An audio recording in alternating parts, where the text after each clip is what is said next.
Hey everyone, and welcome back to another video. In this video, I'm going to show you how to file a claim for a trip delay on Chase.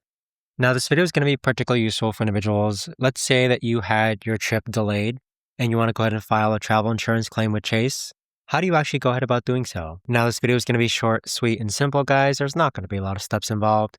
Now, in order to do this, first you're going to go to chasecardbenefits.com, which is this URL here, and you're going to be redirected to this page here. So if you have an account, you can click on sign in, but for most cases, new members, you're going to need to verify your Chase card and register.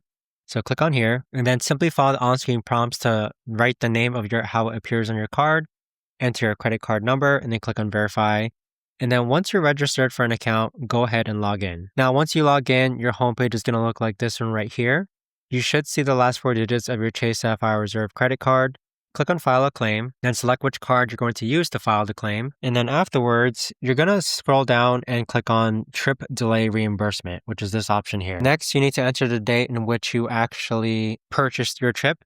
So for my example, I purchased the trip on 11/29/2025, and then it's going to ask you the date your trip was delayed. So our trip was delayed on 02/19/2026.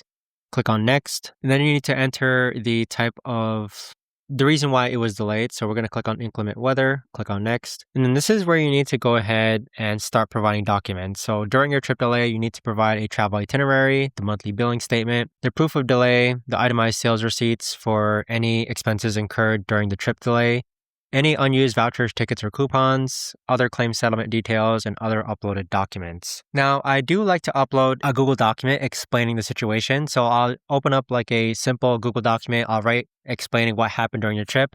And with that document, I'll upload it as other uploaded documents to better explain what happened during the trip and such. But that right there, guys, is the best and easiest way that I know of to actually go ahead and file a claim for a trip delay on Chase. If you guys know of a better or easier way to actually do this, let me know in the comments down below. I would love to know. Thanks so much for watching, everyone, and I'll see you guys all in the next video.